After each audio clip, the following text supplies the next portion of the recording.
আমাদের অনন্য স্টোরি সকল প্রকার পার্ট গল্প দেখতে আমাদের চ্যানেলটি সাবস্ক্রাইব করে পাশে থাকা বেল আইকনটিতে ক্লিক করে অল নোটিফিকেশন অন করে দিন। কি করছিলে তুমি ওই মিহাদের সাথে? হ্যাঁ, এত কিসের কথা তোমার ওর সাথে? ওর সাহস কি করে হলো তোমাকে ছোঁয়ার? হ্যাঁ, টেল মি ড্যাম ইট। অরণ্যের এমন অদ্ভুত আচরণে মায়া পুরো হতভম্ব হয়ে যাচ্ছে। একে তো অরণ্যের এত কাছে আসায় মায়ার হাত পা এমনিতেই অসাড় হয়ে আসছে, তার উপর অরণ্যের কথার আগা মাথা সে কিছুই বুঝতে পারছে না। তবে অরণ্যের মুখভঙ্গি দেখে বুঝতে পারছে যে অরণ্য প্রচুর পরিমাণে রেগে আছে, কিন্তু রাগের কারণটা ধরতে পারছে না সে। মায়া আমতা আমতা করে বলল, কি হয়েছে আপনার? এসব কি বলছেন আপনি? প্লিজ ছাড়ুন আমাকে, কেউ দেখলে কেলেঙ্কারি হয়ে যাবে। অরণ্য ক্ষিপ্ত কণ্ঠে বলল, যাক, যা খুশি তাই হয়ে যাক। তুমি আমার কথার জবাব না দিয়ে কোথাও যেতে পারবে না। বলো, কেন এত হাসাহাসি ওই মিহাদের সাথে? হ্যাঁ, এত কিসের কথা তোমাদের? আর ও তোমাকে ছুলো কেন? বলো, কেন ছুলো তোমাকে? তোমাকে অন্য কেউ কেন ছুবে? কেন অন্য কেউ তোমার প্রতি মোহিত হবে বলো? অরণ্যের কথাবার্তায় মায়া চরম অবাক হয়ে গেল। তার মানে কি উনি আমাকে মিহাদের সাথে দেখে এত রেগে গেছেন? কিন্তু কেন? আমার অন্য ছেলের সাথে ঘনিষ্ঠতায় উনি এত রাগ করবেন? মায়া ভ্রু কুঁচকে বলল, এক মিনিট, প্রথমত মিহাদ আমাকে পড়ে যাওয়া থেকে বাঁচানোর জন্য আমার হাত ধরেছে, আর দ্বিতীয়ত এমন প্রশ্নই বা করছেন কেন আপনি? অন্য কেউ আমাকে ছুলে তাতে আপনার কি? আপনি এত রাগছেন কেন? আমার অনেক কিছু, ইনফ্যাক্ট আমারই সব কিছু। আমি ছাড়া তোমাকে অন্য কেউ ছুবে না, কখনোই না। কেন? অন্য কেউ আমাকে ছুলে তাতে আপনার কি?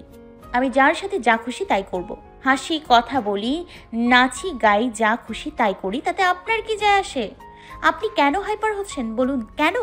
অরণ্য মায়ার মাথার পাশে দেওয়ালে সজোরে একটা ঘুষি মেরে তীব্র কণ্ঠে বলে উঠল, cause I love you, damn it. Maya বিস্ফোরিত চোখে তাকালো অরণ্যের দিকে। মুহূর্তেই যেন সবকিছু থমকে গেল হৃদস্পন্দন। সারা রুম জুড়ে যেন আই লাভ ইউ ওই একটা বাক্যই বাড়ি খেতে লাগলো। বাক্রুদ্ধ হয়ে গেল মায়া। নিচের কানকে বিশ্বাস হচ্ছে না ওর। অবিশ্বাস্য চোখে তাকিয়ে কোনো রকমে বলে উঠল, কি যাতা বলছেন? মাথা ঠিক আছে আপনার? আপনি জানেন কি বলছেন আপনি? অরণ্য মায়ার কপালের সাথে কপাল ঠেকিয়ে আবেগী কণ্ঠে বলল, একদম ঠিক বলছি আমি।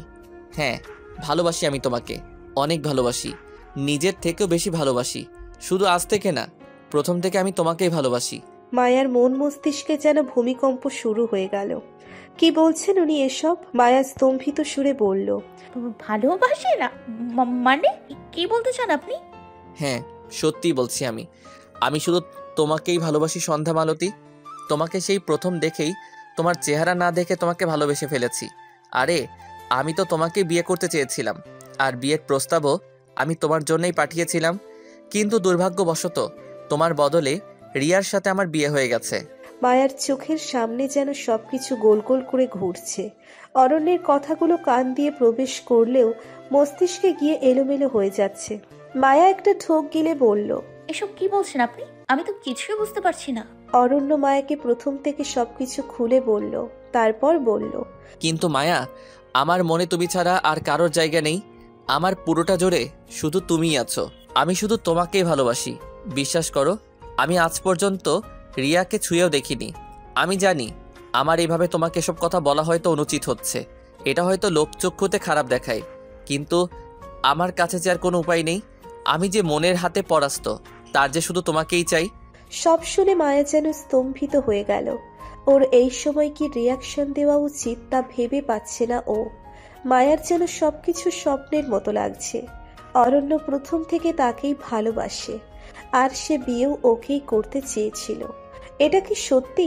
তার মানে ওদের বিয়েটা ঘটনাচক্রে হলেও বিয়ে তো ঠিক মানুষের সাথেই হয়েছে। অরণ্য যাকে চেয়েছিল তার সাথেই বিয়ে হয়েছে, আর আমি কিনা তাকে এত বড় ধোঁকা দিয়ে যাচ্ছি। হঠাৎ তখনই বাইরে থেকে কেউ অরণ্যের নাম ধরে ডাকতে লাগলো। অরণ্য নড়ে চড়ে উঠে বলল, আমাকে হয়তো কেউ ডাকছে, আমাকে যেতে হবে। তুমি একটু এখানেই থাকো, আমি একটু পরেই আসছি। তোমার সাথে আরো অনেক কথা আছে আমার, তুমি কোথাও যেও না প্লিজ। কথাটা বলেই অরণ্য বাইরে চলে গেল, আর মায়া ধপ করে নিচে বসে পড়ল। মুখে হাত চেপে কাঁদতে লাগলো। এটা সুখের না, দুঃখের অশ্রু, তা জানা নেই ওর। মনের মাঝে শুধু অরণ্যের বলা কথাটাই ঘুরছে। উনি আমাকে ভালোবাসে, হ্যাঁ ভালোবাসে আমাকে, আর আমি কিনা নিজের অজান্তেই তাকে কষ্ট দিয়ে যাচ্ছি। অন্য মেয়ের সাথে বিয়ে হয়েছে ভেবে সে কষ্ট পাচ্ছে, অথচ সে জানেই না তার ভালোবাসার সাথেই তার বিয়ে হয়েছে। না না না না, আমি আর তাকে কষ্ট দিব না, তাকে অন্ধকারে রাখবো না। আমি আজ এক্ষুনি তাকে সব কিছু বলে দিব, হ্যাঁ বলে দিব। কথাগুলো ভেবে চোখের পানি মুছে উঠে দাঁড়ালো মায়া। অরণ্যকে সবকিছু খুলে বলার দৃঢ় সংকল্প নিয়ে দরজা খুলে বেরিয়ে এলো ও। কিন্তু 2 কদম এগোতেই কেউ ওর হাত ধরে টানতে টানতে অন্যদিকে নিয়ে গেল। সারা এদিক ওদিক ঘুরে ঘুরে নানান পোজে সেলফি তুলছে। হঠাৎ তখনই ওর নজর গেল ওর সাহিলের উপর। কিছু আল্ট্রা মডার্ন মেয়েরা সাহিলকে ঘিরে ধরে রেখেছে, যেন বিয়েবাড়ির বিরিয়ানি রোস্টের বদলে সাহিলকেই তারা খেয়ে ফেলবে। সারার কেন যেন খুব রাগ হচ্ছে। মেয়েগুলোর ড্রেসে গরম গরম ডাল ঢেলে দেওয়ার মতো শখ জাগছে। সারা এদিক ওদিক তাকিয়ে 1 পা 2 পা করে ওদের দিকে এগিয়ে গিয়ে কান খাড়া করে ওদের কথোপকথন শোনার চেষ্টা করছে। ওদের ভেতর একটা মেয়ে বলছে, আরে সাহিল, তুমি তো আগের থেকে অনেক হ্যান্ডসাম হয়ে গেছো। বিদেশে আমিও তোমাদের সাথে পড়তাম, মনে আছে? তখন তো আমার দিকে ঠিক মতো তাকাতেও না, তাকাবেই বা কি করে? বিদেশি মেয়েগুলোর থেকে নজর সরলে না দেখবে। তুমি তো সব সময় ওদের সাথেই চিপকে থাকতে। না জানি কতগুলোকে ডেট করেছো, তা এখানে এসেও কি যোগাযোগ রাখো নাকি? না এবার নতুন কোনো বাঙালি মেয়ের উপর ট্রাই করছো? সাহিল দুষ্টু হেসে বলল, হ্যাঁ বলতে পারো, এমন কিছুই নিশ্চয়ই। এদের কথাবার্তা শুনে সারার চরম রাগ লাগছে।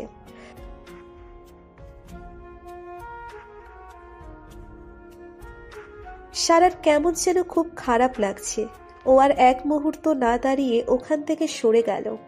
ঘন্টাখানিক পর বাইরের কাজ কিছুটা সামলে নিয়ে আবারও ভেতরে আসলো অরণ্য। দ্রুত রুমে ঢুকে দেখলো মায়ার রুমে নেই। অরণ্য ভ্রু কুঁচকে এদিক ওদিক তাকিয়ে কোথাও মায়াকে পেল না। অরণ্য ভাবল মায়া হয়তো বাইরে চলে গেছে। অরণ্য বাসার ভেতর বাইরে সব জায়গায় খুঁজে দেখল, কোথাও মায়া নেই। অরণ্য মায়াকে ফোন দিলে ফোন বন্ধ পেল। এবার অরণ্য একটু ঘাবড়ে গেল, কোথায় গেল মায়া? দেখতে দেখতে রাইসার বিয়ে হয়ে বিদায় নিয়ে চলে গেল। এত সময়েও অরণ্য মায়াকে কোথাও পেল না। অগত্যা অরণ্য সারাকে একপাশে ডাক দিয়ে ওকে জিজ্ঞেস করলো, আচ্ছা সারা, তোর মায়া আপু কোথায় রে? না মানে অনেকক্ষণ হলো দেখছি না। সারা বলে উঠল, মায়া আপু তো চলে গেছে। অরণ্যের বুকের ভিতর ধূপ করে উঠল। চলে গেছে মানে? কোথায়, কখন চলে গেল? সে তো অনেক আগেই। মায়া আপুকে দেখলাম তার মামির সাথে চলে গেছে। কথাটা বলেই সারা আবার চলে গেল। অরণ্য থমকে গেল। হাঁটতে হাঁটতে একসময় ধপ করে নিচে হাঁটু গেড়ে বসে পড়ল। চলে গেল মায়া? আমাকে রেখে চলে গেল? একবার আমাকে বলারও প্রয়োজন মনে করলো না? সে কি আমার বলা ওই কথাগুলোর জন্যই চলে গেল? তার মানে কি তার মনে আমার জন্য কিছুই নেই? কিন্তু তার চোখ তো অন্য কিছু বলছিল, নাকি সেটাও আমার ভুল ছিল? হ্যাঁ ভুলই হবে হয়তো, তাই তো সে এভাবে আমার কাছ থেকে পালিয়ে গেল। আমার ভালোবাসা কি অসম্পূর্ণই থেকে যাবে? আমার সন্ধ্যা মালতি কি কখনোই আমার হবে না? এরই মধ্যে 1 সপ্তাহ কেটে গেছে। সবার জীবনেই কম বেশি পরিবর্তন এসেছে। ইহান রোজই চেষ্টা করে যাচ্ছে তার ইরাবতীর মন গলানোর, তবে ইরিনের ওপর তার খুব একটা প্রভাব দেখা যাচ্ছে না। বরং দিনে দিনে ইহানের কার্যক্রম ইরিনকে চিন্তায় ফেলে দিচ্ছে। তার মতে ইহান যা চাইছে তা অনুচিত। সে কখনোই তার মনোকামনা পূরণ করতে পারেন না। এটা যে কখনোই সম্ভব না। ইহানের পাগলামিকে সে কখনোই সায় দিতে পারবে না। তার এই কলঙ্কিত জীবনের সাথে ইহানকে জড়িয়ে ওর জীবনটা নষ্ট করতে পারবে না। ইহানকে দেওয়ার মতো যে তার কিচ্ছু নেই, কিন্তু ইহানকে সে এই কথা কিছুতেই বোঝাতে পারছে না। সাহিলেরও রাগ আজকাল সপ্তম সীমায়। কারণটা যথাযথই সারা। রাইসার বিয়ের পর থেকেই সারা কেন যেন ওর থেকে দূরে দূরে থাকছে। পার্থিপক্ষে সাহিলের সামনেই আসে না। সাহিল যখন বাসায় থাকে তখন সারা তার রুমেই বসে থাকে। অকারণে সারার এই আচরণ জাস্ট খেপিয়ে দিচ্ছে সাহিলকে। মন চাচ্ছে ঠাটিয়ে একটা দেই ওকে, ইডিয়েট একটা। মেয়েটা কখনো ওকে একটু বুঝবে না? ওকে না দেখেছে বুকে দহন হয়, তা কি সেবে না? এদের মাঝে সবচেয়ে বেশি দুর্বিষহ জীবন কাটছে অরণ্যের। নিজের জীবন নিজের কাছেই যেন বোঝা হয়ে গেছে। চারিদিকে সবকিছুর বিষাদে রূপান্তরিত হয়ে গেছে ওর জন্য। সেদিনের পর আর মায়াকে দেখার সৌভাগ্য হয়নি অরণ্যের। ফোন দিলে ফোন বন্ধ আসে। ভার্সিটিতে কয়েকবার গিয়েছে, সেখানেও পায়নি। অরণ্য ভাবছে মায়া হয়তো সেদিনে ওর কথাগুলোর জন্যই ওর থেকে দূরত্ব বাড়িয়ে নিয়েছে। আমাকে হয়তো খারাপ ভাবছে সে, তাই তো আমার জীবন থেকে গায়েব হয়ে যাচ্ছে। কিন্তু আমি কি করব? এই অসহনীয় যন্ত্রণা যে আমি আর সইতে পারছি না। কিভাবে এই যন্ত্রণার হাত থেকে মুক্তি পাবো আমি? মায়ার অবস্থাও অরণ্যের থেকে ব্যতিক্রম না। সেও একই যন্ত্রণায় জ্বলছে। অরণ্যের বিরহে কাতর মায়া শুধু চোখের অশ্রু বিসর্জন দিচ্ছে। ফোনটার দিকে তাকিয়ে নীরবে চোখের পানি ঝাড়াচ্ছে মায়া। ওর মামি ওর আগের সিমটা নিয়ে নিয়েছে। মায়া জানে হয়তো অরণ্য ওকে ফোন দেওয়ার চেষ্টা করছে, কিন্তু ওর যে কোনো উপায় নেই। সে যে অরণ্যের সাথে কোনো যোগাযোগ রাখতে পারবে না। মায়া ভাবতে লাগলো সেদিনের কথা। ফ্ল্যাশব্যাক। সেদিন মায়ের মামি ওর হাত ধরে টেনে একটা রুমের ভেতরে নিয়ে যায়। তারপর রাগী কণ্ঠে বলে, কি করছিলি তুই অরণ্যের সাথে? হ্যাঁ, এখানে এসেই নিজের রং ঢং দেখাতে শুরু করে দিয়েছিস, তাই না? মায়া কাঁদো কাঁদো গলায় বলল, মামি, ওনাকে সত্যিটা বলতে হবে, না হলে অনেক বড় ক্ষতি হয়ে যাবে। শিউলি বেগম চোখ বড় বড় করে বলল, কি পাগল হয়ে গিয়েছিস তুই? আমাদের মাঝে কি কথা হয়েছিল তা ভুলে গেছিস তুই? তোর মামাকে দেওয়া ওয়াদা কথা ভুলে গেছিস?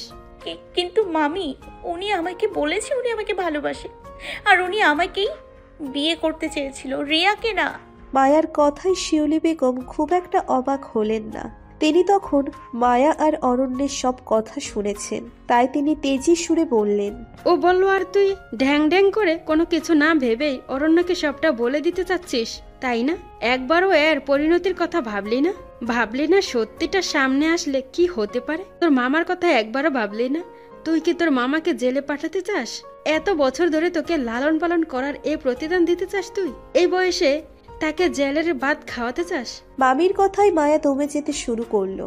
মায়া কখনোই ওর মামার কোনো ক্ষতি চাইবে না। মামাকেও নিজের বাবার মতোই ভালোবাসে। মায়াকে পুরোপুরি কনভিন্স করার জন্য ওর মামি আরো বলতে লাগলো, আচ্ছা, তোর মামার কথা না হয় নাই ভাবলি, অরণ্যের পরিবারের কি হবে? এসব কথা জানাজানি হয়ে গেলে অরণ্যের পরিবারের মান সম্মান কোথায় গিয়ে দাঁড়াবে ভেবেছিস একবারও? আরে এত স্বার্থপর কিভাবে হতে পারিস তুই? যাদের সাথে এতদিন থাকলি খেলি, এখন তাদেরই মান ইজ্জত ধুলোয় মেশাতে চাস? অরণ্যের বড় বোনের জন্য এই পরিবারের আগেও একবার লজ্জিত হয়েছে, এখন তুই আবারও সবার সামনে তাদের লজ্জিত করতে চাস? তুই জানিস অরণ্যের বাবার আগেও একবার হার্ট অ্যাটাক হয়েছে, মরতে মরতে বেঁচেছেন তিনি। এখন এসব শোনার পর যদি ওনার কিছু হয়ে যায় তখন কি করবি তুই? নিজেকে মাফ করতে পারবি তখন? এবার মায়া সত্যি সত্যি ভয় পেয়ে গেল। না না, অরণ্যের পরিবারের কারোর কিছু হলে নিজেকে কখনোই মাফ করতে পারবে না ও। এই কয়েকদিনেই এই পরিবারের লোকজন ওকে কত ভালোবাসা দিয়েছে, সেটাও কখনোই ভুলতে পারবে না। জীবন দিয়ে হলেও এদের কোনো ক্ষতি সে হতে দিবে না। মায়াকে ভয় পেতে দেখে শিউলি বেগম বাঁকা হাসলেন।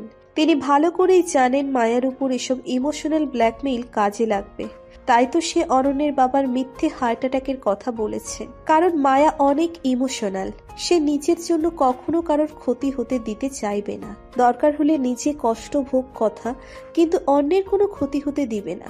শিউলি বেগম আবারও বলে উঠল, আচ্ছা, তারপরও যদি তুই সবকিছু ভুলে অরণ্যকে সবটা বলে দিস তাহলে কি হবে বল? সে কি খুশি খুশি তোকে মেনে নিবে তাই ভেবেছিস? কখনোই না। আর আজ যে ভালোবাসার কথা ও বলছে না, তোর সত্যিটা জানার পর সে ভালোবাসায় ঘৃণায় পরিণত হবে। যখন জানতে পারবে তুই তাদের এতদিন ধোকা দিয়ে এসেছিস, তখন অরণ্য সহ এই বাড়ির সবাই তোকে ঘৃণা করবে। তখন কি করবি তুই? আরে এসব ভালোবাসা টালোবাসা কিছুই না। আজ তুই সামনে আছিস তাই তোকে ভালো লাগছে। যখন তুই ওর আর সামনে থাকবি না, তখন দেখবি ও ধীরে ধীরে সব ভুলে রিয়াকে নিয়ে সুখে থাকবে। তাই বলছি, মাথা থেকে এই সত্যি জানানোর কথা ছেড়ে দে। এতে সবার ক্ষতি ছাড়া ভালো কারোরই হবে না। তার চেয়ে সবকিছু যেমন চলছে তেমনই চলতে দে, এতেই সবার মঙ্গল। শিউলি বেগমের ব্রেন ওয়াশে মায়া কনফিউজ হয়ে গেল। সত্যি তো, মামি ঠিকই বলেছে। সত্যিটা জানলে সবার শুধু ক্ষতি হবে, আর আমার জন্য সবার ক্ষতি হোক তা আমি কখনোই চাইবো না। আর ঠিকই তো, আমার ধোকার কথা জানলে আমাকে তখন ঘৃণা করবে অরণ্য। হ্যাঁ, অরণ্য হয়তো কিছুদিন কষ্ট পাবে, কিন্তু আমাকে সামনে না পেলে একসময় ঠিকই আমাকে ভুলে গিয়ে নিজের জীবনে সুখী থাকবে। আর সবার খুশির মাঝে আমার মতো একজন ব্যক্তি অখুশি থাকলে তাতে খুব একটা যায় আসবে না। এসব ভেবে মায়া সেদিন পিছিয়ে যায়। অরণ্যকে সত্যিটা আর জানায় না মায়া, আর না কখনো জানাবে, এটাই ডিসিশন নেয় সে। আর ওর মামির সাথে চুপচাপ চলে আসে। বর্তমান মায়া আজ 1 সপ্তাহ পর ভার্সিটিতে এসেছে। এই কয়েকটা দিন নিজেকে একটু শক্ত করার চেষ্টা করেছে ও, যদিও কতটা সফল হয়েছে তা জানা নেই ওর। মায়া ক্যাম্পাসের মাঠ দিয়ে হেঁটে যাচ্ছিল, তখনই হঠাৎ পাশে তাকাতেই দেখলো বটগাছের নিচে 3-4টে সিনিয়র ছেলেরা মিলে একটা মেয়েকে টিজ করছে। ব্যাপারটা দেখে মায়ার খুব রাগ হলো। মায়া ওদিকে এগিয়ে গিয়ে ছেলেগুলোর উদ্দেশ্যে বলল, এই যে ভাইয়ারা, আপনারা সবাই মিলে একটা মেয়ের সাথে এমন অসভ্য আচরণ কেন করছেন? একটা শিক্ষা প্রতিষ্ঠানে দাঁড়িয়ে এসব করতে আপনাদের লজ্জা করে না? মায়ার কথায় মেয়েটি একটু সাহস পেয়ে মায়ার পেছনে গিয়ে লুকায়। তখন ওদের মাঝে এক ছেলে বিশ্রী হাসি দিয়ে বলল। এবার আর একটা ছেলে বলে উঠল, আরে বুঝোস না কেন ভাই, আমরা তারে না লাইন মাইরা এই মাইয়াডারে অ্যাপ্রোচ করতাছি, তাই ম্যাডামের খারাপ লাগছে, তাই না ম্যাডাম? তা আগে কইবেন তো।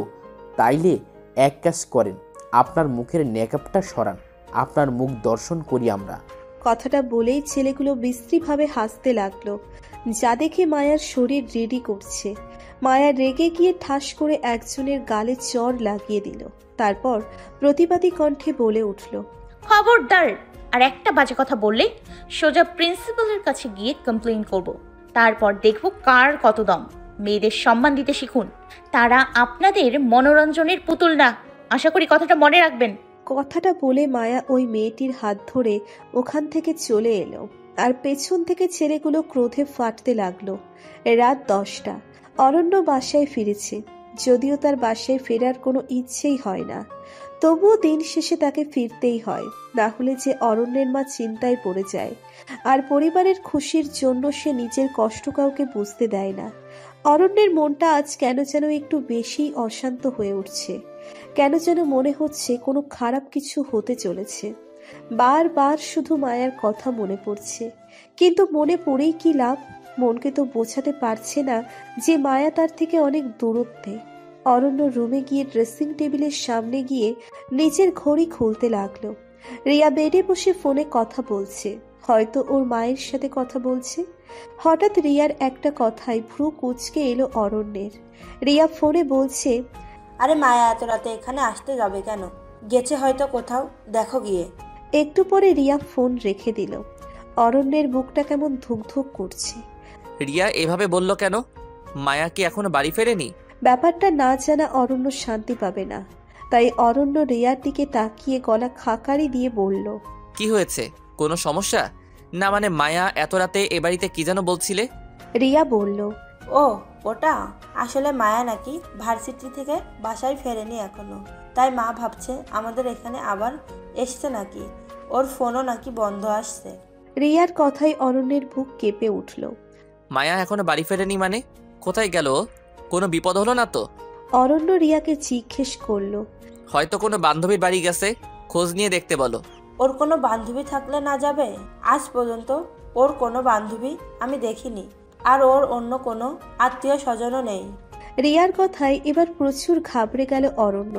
তাহলে কোথায় গেল ওর সন্ধ্যা মালতী? ও সত্যি সত্যি কোনো বিপদে পড়ল না তো? ভাবতেই ভয়ে গলা শুকিয়ে আসছে ওর। না না না, আমার মায়ার কিছু হতে পারে না, কিছুতেই না, আমি কিছু হতে দিব না। অরণ্য হঠাৎ তড়িৎ গতিতে বাইরে চলে গেল। রিয়া শুধু ভ্রু কুঁচকে তাকিয়ে ভাবল, এর আবার কি হলো? অরণ্য বাইরে এসে দিশেহারা হয়ে যায়। কোথায় যাবে এখন সে? কোথায় খুঁজবে তার সন্ধ্যা মালতীকে? সে তো মায়ার সম্পর্কে তেমন কিছুই জানে না। হঠাৎ অরণ্যের মায়ার ভার্সিটির কথা মনে পড়ল। হ্যাঁ, ওখানে গিয়ে কোনো খবর পেতে পারি। অরণ্য আর 1 সেকেন্ডও দেরি না করে দ্রুত গাড়ি নিয়ে বেরিয়ে পড়ল। মায়ার ভার্সিটির সামনে এসে দেখল ক্যাম্পাসের গেট বন্ধ।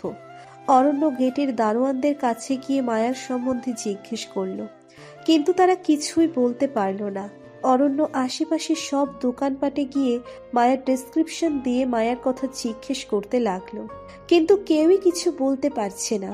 অরণ্য পাগল হয়ে যাচ্ছে, কোথায় গেল মায়া? অরণ্য আরো কিছু লোককে জিজ্ঞেস করতে লাগলো। তখনই দুটো মেয়ের সামনে দিয়ে হেঁটে আসছে। অরণ্য গিয়ে তাদেরও মায়ার ব্যাপারে জিজ্ঞেস করলো।